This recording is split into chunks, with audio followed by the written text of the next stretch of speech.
Hello students, कैसे हैं आप लोग। आप सभी का स्वागत है हमारे यूट्यूब चैनल पर। आज की इस वीडियो में हम लोग डिस्कस करने वाले हैं सीटेट जुलाई 2024 का, यानी कि जो केंद्रीय शिक्षक पात्रता परीक्षा है उसके इंग्लिश पेपर को देखेंगे और उसके PYQs को हम लोग सॉल्व करने वाले हैं। ठीक है, प्रीवियस ईयर क्वेश्चंस को हम लोग सॉल्व करेंगे। तो वीडियो में अगर आप नए हैं तो वीडियो को लाइक ज़रूर करें, चैनल पर नए तो चैनल को सब्सक्राइब ज़रूर कर दें, और अगर वीडियो पसंद आए तो शेयर अपने फ्रेंड्स के साथ भी करें। जो भी सीटेट की प्रिपरेशन कर रहे हैं उनके साथ शेयर करें, हमारे चैनल पर उनको लाएं ताकि हम बेस्ट कंटेंट आपको प्रोवाइड कर सके और हमें भी मोटिवेशन मिल सके। ठीक है, आज के इस वीडियो में हम लोग प्रीवियस ईयर क्वेश्चंस को देखेंगे जो कि जनवरी 2023 में पूछा गया है। इससे पहले आपके हमारे चैनल पे कम्युनिटी पेज में एक शेड्यूल डाला गया था वीडियो का कि मतलब हम इस दिन वीक में 3 दिन की क्लासेस होती थी, लेकिन मुझे रियलाइज़ हुआ कि इतना बड़ा सिलेबस है तो उसके लिए हमें रेगुलर क्लासेस करनी होंगी। तो इसके लिए मैंने सोचा है कि चलिए रेगुलर क्लास कर लेते हैं। तो PYQs की क्लासेस हम लोग रेगुलर लगा लिया करेंगे और कॉन्सेप्ट की क्लास एज़ यूजुअल चलेंगी। कॉन्सेप्चुअल जितनी भी चीज़ें होंगी उसको एज़ यूजुअल बताया जाएगा। ठीक है, तो आज हम देखते हैं अपना पहला जो क्वेश्चन है।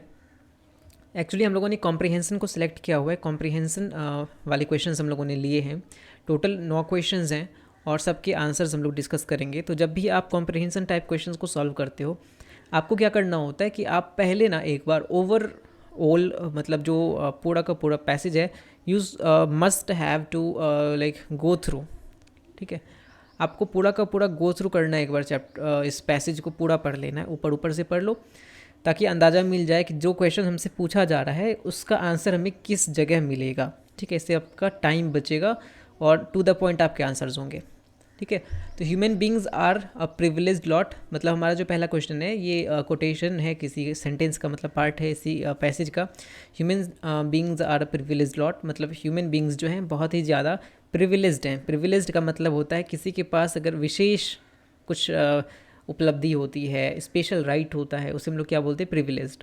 तो ह्यूमन बींग्स जो हैं वो प्रिविलेज्ड हैं, बहुत ज़्यादा प्रिविलेज्ड हैं। कैसे?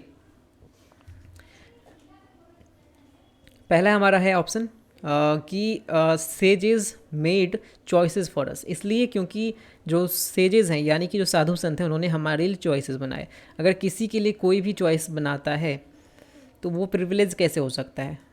हम भी किसी जानवर के लिए अपने चॉइसेस को बना सकते हैं कि आज हमको उसको ये खाने के लिए देना है, ये पीने के लिए देना है। तो हमारे चॉइसेस पे अगर वो काम कर रहा है दैट मीन्स वो प्रिविलेज्ड नहीं है। ठीक है, उसके पास कोई स्पेशल राइट नहीं है।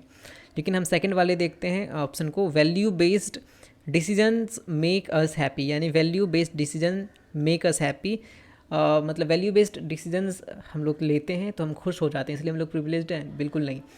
थर्ड क्या है हमारा, we have choice of action, हमारे पास एक्शंस को चूज़ करने का ऑप्शन रहता है कि हमें कौन सा काम करना है, हम उसे चूज़ कर सकते हैं। तो बिल्कुल सही है, हमारे पास क्या है, एक्शन को चूज़ करने का मतलब ऑप्शन रहता है।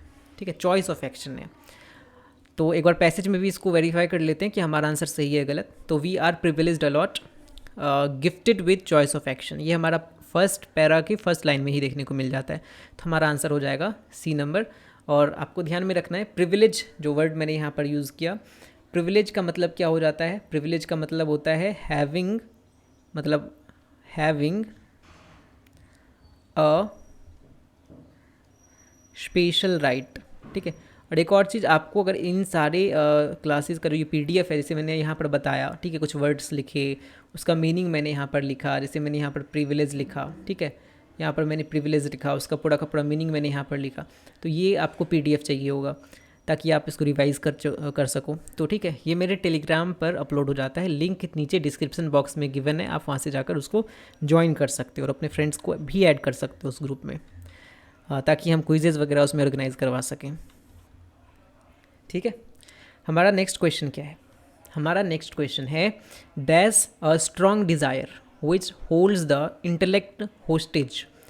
मतलब यहाँ पर क्वेश्चन पूरा नहीं पढ़ना हमको, मतलब अगर ये हाफ सेंटेंस से बीच का पार्ट है किसी सेंटेंस का, लास्ट में भी कुछ है, स्टार्टिंग में भी कुछ है, अब ये पूरा सेंटेंस ढूंढने नहीं लग जाना है, पहले इसका क्वेश्चन देखो।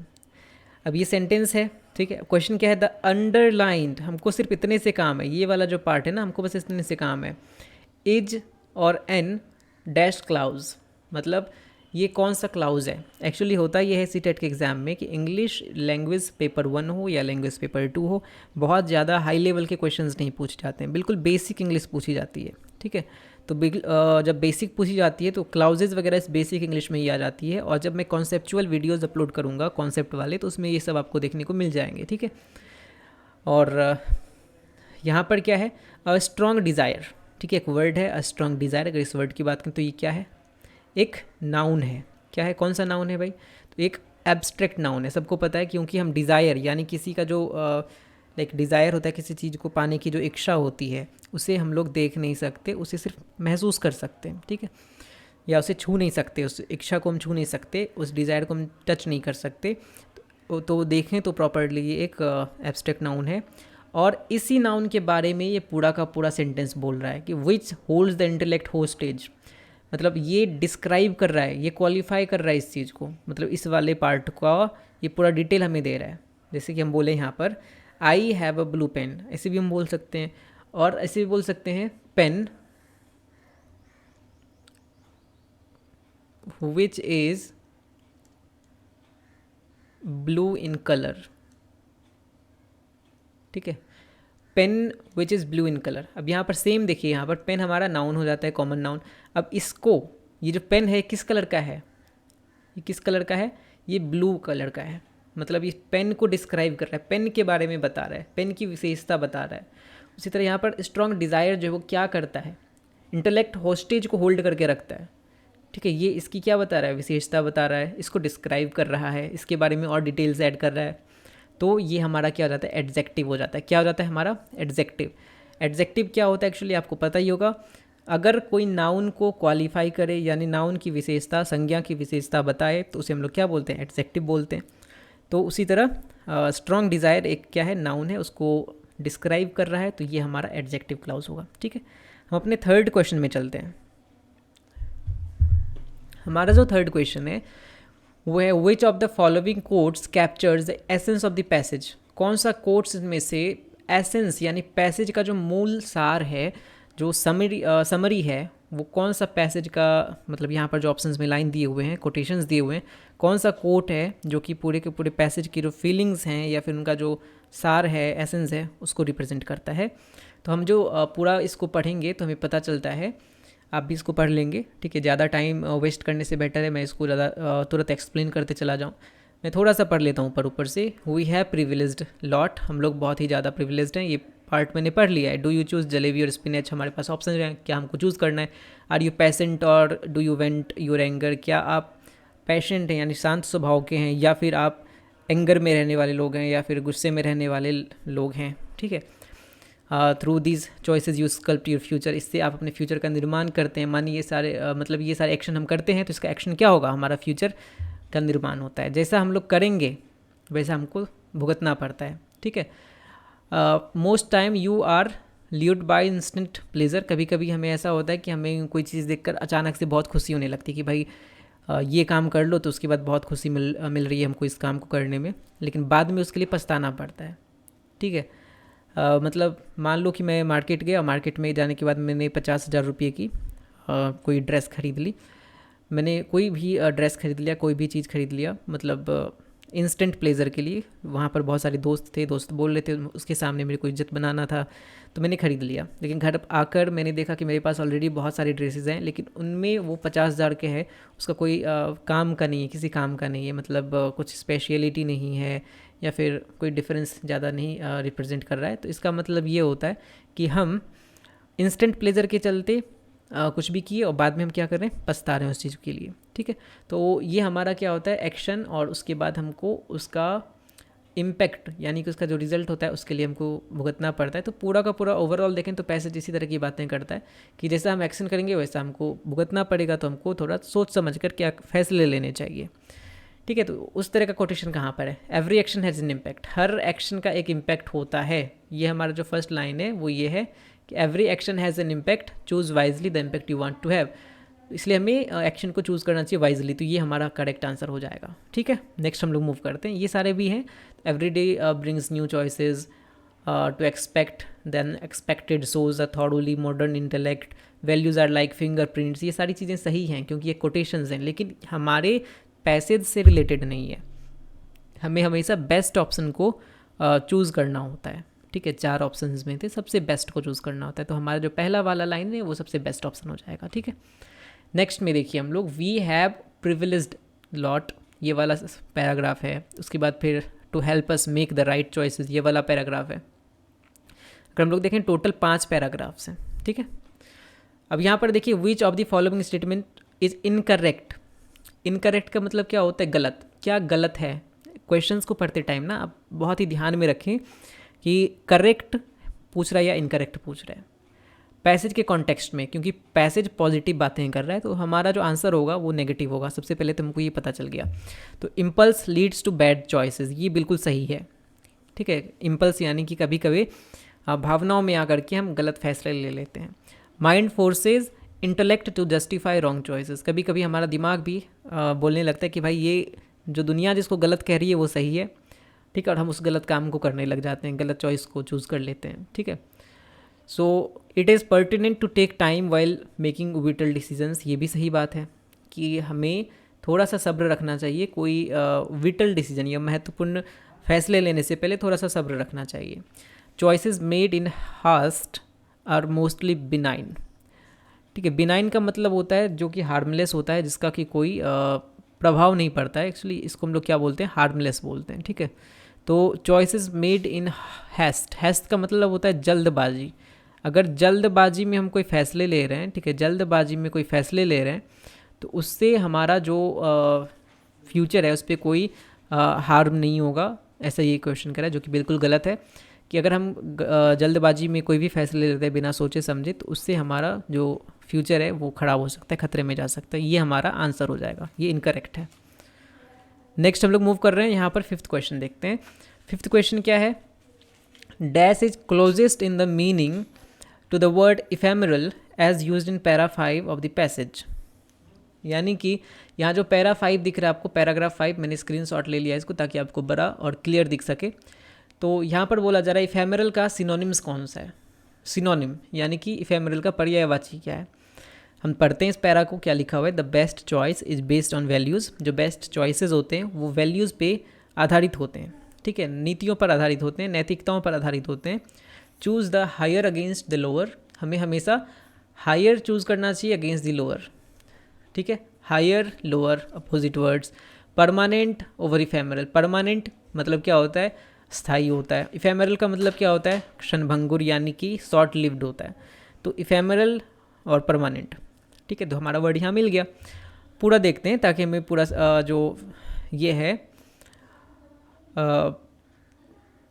पूरा का पूरा हम ये देख रहे हैं कि like intellect you make smart choices and become successful, ताकि हमें पूरा का पूरा एसेंस सेंटेंस का मिल सके, ठीक है। तो यहाँ पर हम क्या देखा? परमानेंट का इफेमरल हो गया, ठीक है। तो ephemeral as used in para 5 of the passage.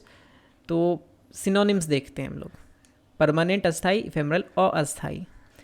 तो ऐसे भी आप अंदाज़ा लगा सकते हैं। तो ट्रांजिएंट और सेड, यहाँ पे ट्रांसफ़र तो अस्थाई अस्थाई से कोई मतलब नहीं है। ट्रांसफ़र का मतलब क्या होता है? एक प्रोसेस है जिसमें लोगों को एक जगह से दूसरी जगह क्या किया जाता है? ट्रांसफ़र किया जाता है, भेजा जाता है।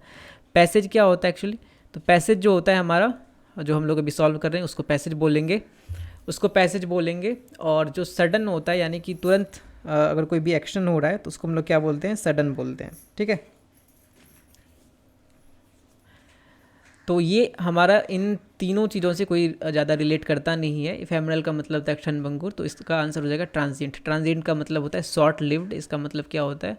शॉर्ट लिव्ड यानी कम समय तक रहने वाला, शॉर्ट लिव्ड बोल सकते हैं, या फिर इसको हम लोग बोलते हैं फ्लीटिंग। फ्लीटिंग का भी मतलब वही होता है, ठीक है। तो ये हमारा आंसर हो जाएगा।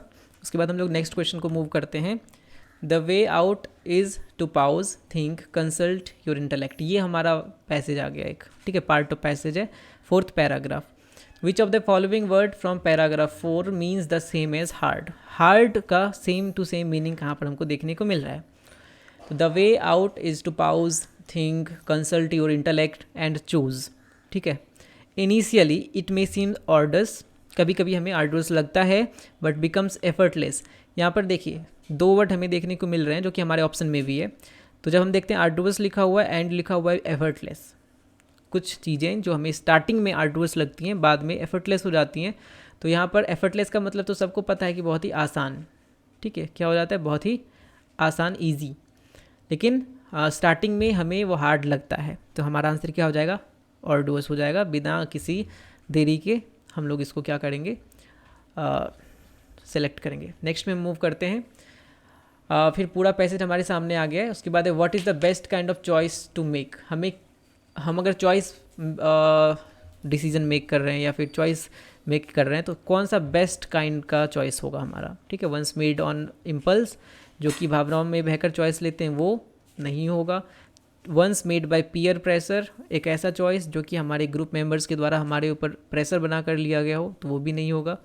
वन बेस्ड ऑन वैल्यूज़, नीतियों को देख करके, नियमों को देख करके, जो हम लोग मतलब वैल्यूज़ को देख करके हम जो चॉइस लेते हैं वो, या फिर इंटेलिजेंस के ऊपर, ठीक है। तो इंटेलिजेंस के ऊपर बेस्ड हमें चॉइसेस भी नहीं लेनी चाहिए।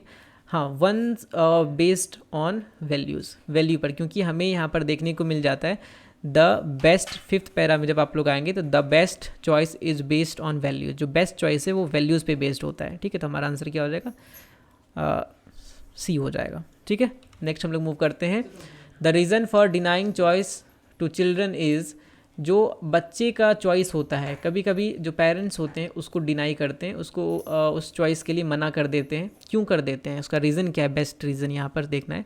Due to their poorly developed intelligence, क्योंकि उनकी जो मानसिकता है वो अच्छे से विकसित नहीं होती है पेरेंट्स की, इसलिए। तो ये आंसर नहीं होगा। Due to their bad choices, due to their rash attitude, ठीक है, रैश एटीट्यूड, ये भी गलत हो जाएगा। To protect them from bad choices, due to their bad choices, हो सकता है कभी जो चिल्ड्रन के चॉइसेस हैं वो बैड चॉइसेस हों, ये भी गलत है। लेकिन हमारा आंसर क्या हो जाएगा, उन्हें बचाने के लिए, बैड चॉइसेस यानी गलत चॉइसेस, गलत फैसलों से बचाने के लिए जो पेरेंट्स हैं कभी कभी क्या करते हैं, डिनाई कर देते हैं बच्चों के चॉइसेस को, ठीक है, उनको मना कर देते हैं, क्योंकि उनके पास ज़्यादा एक्सपीरियंस होता है लाइफ का, तो वो इसलिए कि प्रोटेक्ट कर सके बच्चे को बैड चॉइसेस से, गलत फैसले लेने से, इसलिए वो ऐसा करते हैं, ठीक है। नेक्स्ट देखते हैं हम लोग। ये हमारा असर्सन रीजनिंग बेस्ड है।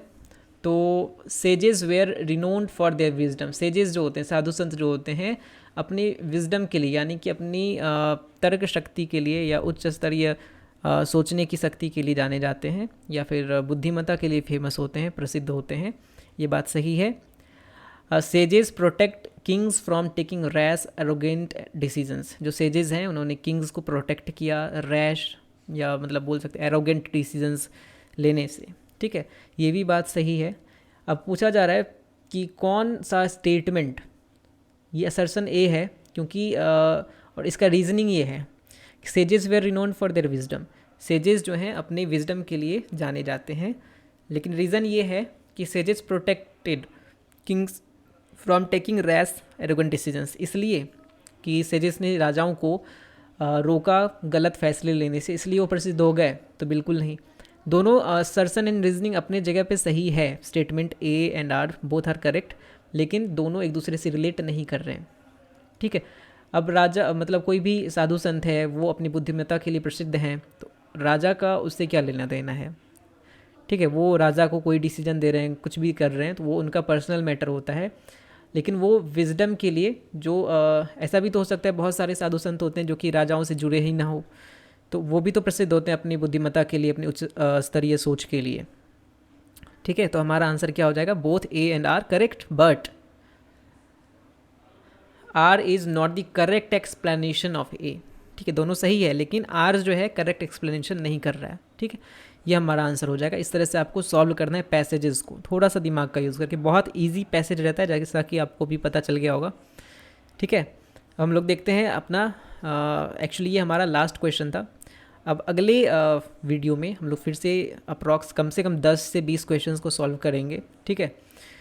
और आई होप आपको वीडियो अच्छा लगा हो। अगर वीडियो अच्छा लगा तो वीडियो लाइक करें। आपको किस टॉपिक पे वीडियो चाहिए, क्योंकि हम लोग यहाँ पर क्या कर रहे हैं एक्चुअली, आप हमारा ये वाला जो वीडियो अभी स्क्रीन पे आ रहा है, इस वीडियो को भी देख सकते हैं, जिसमें कि हमने क्या बताया हुआ है कि कैसे आप फर्स्ट अटैम्प्ट में सीटेट को क्रैक कर सकते हैं, किन चीज़ों को आपको फॉलो करना है, और चैनल को सब्सक्राइब भी कर लेंगे।